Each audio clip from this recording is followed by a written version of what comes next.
Bienvenida, bienvenido a esta inmersión que hacemos hoy. Nos vamos a centrar en unas ideas potentísimas que surgen de Muero por ser yo, el libro de Anita Moorjani. Exacto. Es la historia, increíble, ¿no? De una mujer que se enfrenta a un cáncer, ya terminal, pasa por una experiencia cercana a la muerte, una ECM, que le da la vuelta a todo. Sí, totalmente. Y luego tiene una recuperación que, dejó a los médicos sin palabras. Así es. Y nos basamos mucho en su testimonio, claro, que es muy, muy profundo, muy personal.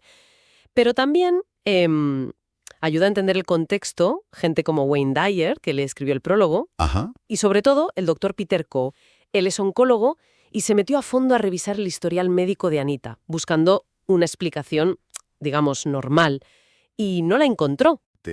El miedo, que fíjate que es central en su relato, Muchísimo. el amor propio, la sanación, todo a raíz de esa experiencia límite. Así que, si te parece, vamos a meternos en materia. Empecemos por el principio, por entender de dónde venía ese miedo tan fuerte que describe. Venga. Anita nos cuenta sus primeros años. Familia india, pero ella crece en Hong Kong. O sea, un cruce de culturas total. Claro. Y describe siempre esa sensación de no encajar, como si estuviera partida, ¿sabes? Entre las tradiciones hindúes de su familia, el ambiente chino de allí y luego la educación británica que recibió. Y eso genera una presión. Constante, sí. Por cumplir expectativas, un miedo tremendo a decepcionar, sobre todo a su padre, que dice que era bastante estricto. Y es interesante cómo ella, ya de adulta y mirando atrás, ve que esa necesidad de que la aprobaran, ese miedo a que la rechazaran, fue el origen de una desconexión muy bestia consigo misma. Claro. Ese patrón de intentar ser lo que los demás querían, en vez de ser ella, pues le marcó muchísimo tiempo. Pone ejemplos muy, muy gráficos, ¿no? De sentirse distinta, rechazada, en el colegio católico, luego en el británico. Recuerdo que me eché en Occidente con un chico, Billy. Sí, humillante, dice. Y luego toda la presión cultural con los matrimonios concertados. Vaya tela. De hecho, tuvo un compromiso arreglado. Y lo rompió. Ajá. Cuenta la angustia, la culpa que sintió, aunque al final su madre y su hermano Anup la apoyaron, ¿eh? Pero esa experiencia le reforzó la sensación de no soy adecuada, estoy fallando. Exactamente. Ahí ves cómo esas experiencias van tejiendo esa red de miedo, ¿no? Miedo a que te juzguen, miedo a no ser bastante, a ser la rara. Ujú. Y claro, ese miedo a qué la lleva, pues a esconderse, a reprimir su personalidad, lo que quería, lo que pensaba. Es un mecanismo de defensa, pero que sin darse cuenta la aleja de quién es ella en realidad. Aunque fíjate, hubo un momento de respiro importante, cuando conoció a Danny, su marido. Ah, sí. Él sí la aceptó como era, valoró su independencia, sus ideas, y eso para ella fue sanador, dice. Tuvo éxito en el trabajo, viajó, ganó autonomía, pero ella misma reconoce que por debajo, ¿sabes? Sí, sí. Debajo de esa fachada de mujer hecha a sí misma, seguían ahí esos miedos de base. Esa sensación de no valer lo suficiente solo por ser. Uf, qué carga. Y en ese caldo de cultivo interno llega el diagnóstico, en 2002, linfoma. Buf. El impacto es tremendo. Y encima es que poco antes le habían diagnosticado cánceres muy agresivos a su mejor amiga Sony y al cuñado de Danny. Madre mía, qué racha. Así que imagina el pánico. A la enfermedad sí, pero sobre todo, dice, a la quimio, después de ver lo que sufrió Sony. Claro. Y aquí la historia da un giro. Bueno, importante. Porque ese miedo tan visceral a la medicina convencional la lanza de cabeza a buscar alternativas. A probarlo todo. Prácticamente todo, sí. Se va a la India, a un tratamiento ayurvédico, y al principio parece que mejora algo. Luego prueba medicina china, naturopatía, yoga, meditación.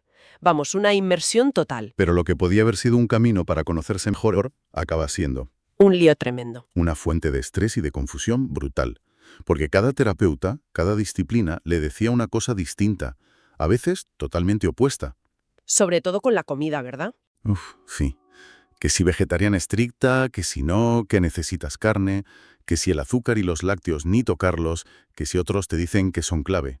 Se siente perdida, vamos, un caos. Y esa confusión, según lo ve ella después, es un reflejo de cómo seguía buscando la respuesta fuera. Claro. Cedía su poder a sistemas, a expertos, en lugar de conectar con lo que ella sentía, con su intuición. Algo muy habitual cuando te domina el miedo y la desesperación, ¿eh? Al volver a Hong Kong, su salud se viene abajo, pero en picado. Sí. Ella lo relaciona luego, mirando atrás, no solo con la enfermedad, claro, sino también con el ambiente que percibía. Mucho escepticismo, mucho miedo a su alrededor, en el entorno médico o social. Se aísla, pierde muchísimo peso, le salen unas lesiones en la piel abiertas, muy dolorosas, y acaba postrada, con oxígeno, en silla de ruedas. ¡Qué horror! Y el pronóstico médico es ya demoledor. Le dan meses, luego apenas semanas. Y es con esa perspectiva, ¿no?, la que le da su experiencia posterior, que Anita entiende algo clave. Ve cómo ese miedo que la paralizaba, la confusión y sobre todo esa desconexión de años con quien era ella de verdad, Sí. pues actuaron como gasolina para que la enfermedad avanzara tan rápido y tan devastadoramente. No lo ve como culpa, ojo, Eso. sino como una dinámica trágica. Es una ironía muy dura, ¿verdad? Buscar soluciones fuera. Y alejarse cada vez más de la fuente de sanación que, como descubriría luego, estaba dentro. Exacto. Esto nos pone delante una pregunta importante, ¿no?, sobre cómo interactúa nuestro estado interior, los miedos, las creencias, la autenticidad, con nuestra biología. ¿Somos conscientes del poder que tiene nuestro paisaje interior en la salud física? Da que pensar. La narración nos lleva al punto más crítico. 2 de febrero de 2006. Anita entra en coma. El momento límite. Los médicos le dicen a Dani, a su marido, que ya no hay nada que hacer. Los órganos están fallando uno tras otro, que es cuestión de horas.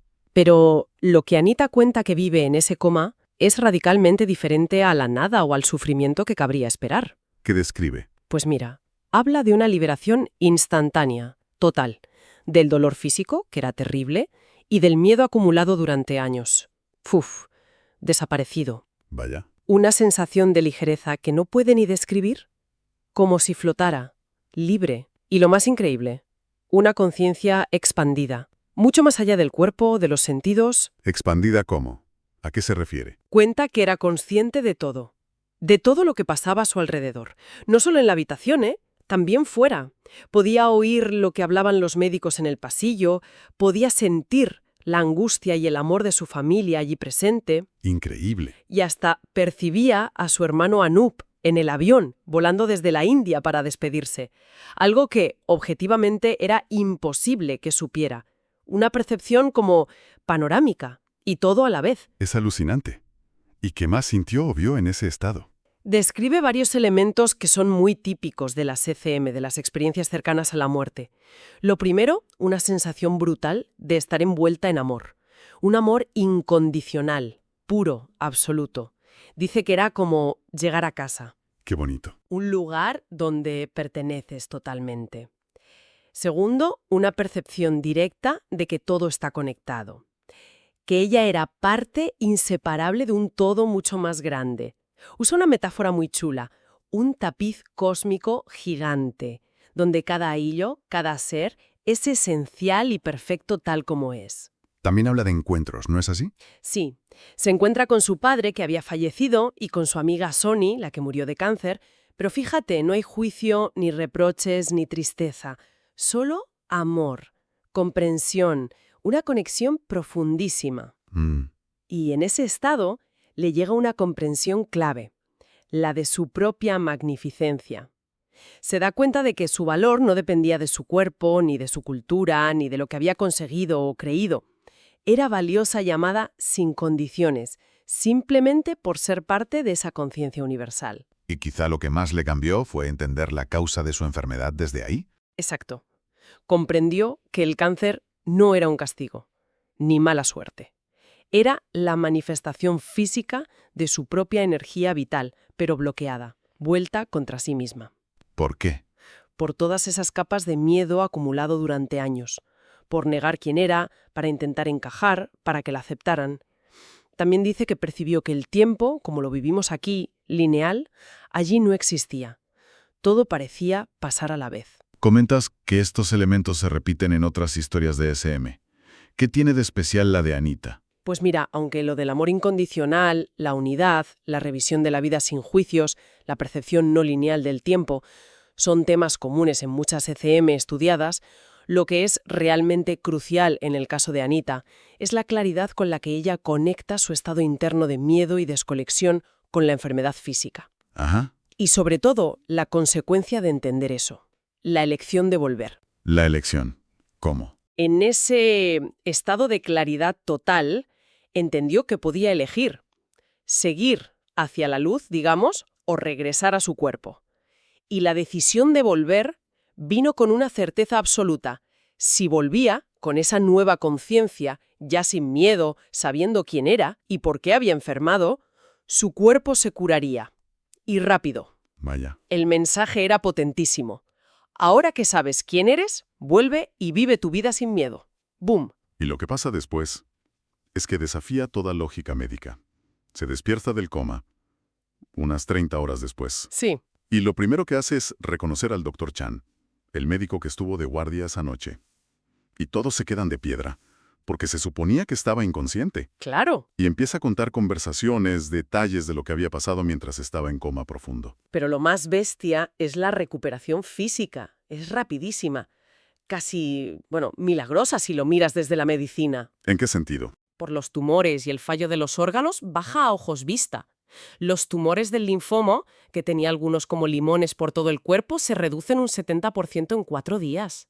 4 días. No me digas. Y las lesiones de la piel, que eran horribles, abiertas, empiezan a cicatrizar a una velocidad de vértigo, sin necesidad de injertos ni nada. ¿Y las pruebas médicas que le hacen después confirman todo esto? Efectivamente, los análisis de médula ósea, las biopsias de los ganglios, semanas después, no muestran ni rastro de cáncer. Remisión completa. Y rapidísima. Claro, normal que llamara la atención. Es lo que atrae al Dr. Peter Coe, el oncólogo americano que estudiaba estas remisiones espontáneas. Se va a Hong Kong, se empapa del historial, las pruebas, los informes, y su conclusión es de perplejidad total. ¿Qué le dijo? Sus palabras textuales a Anita fueron: según todos los datos médicos, usted debería estar muerta. Madre mía. ¿Y qué puntos concretos le parecían inexplicables al Dr. Coe? Pues señaló varias cosas clave que no cuadraban con la explicación médica normal. La recuperación casi instantánea de órganos vitales que ya habían fallado, la reducción tan masiva y rápida de los tumores sin apenas haber recibido tratamiento efectivo en esa fase terminal, y la curación total de esas lesiones necróticas de la piel tan profundas sin cirugía. Anita conecta directamente esta curación física con ese cambio radical de conciencia que vivió.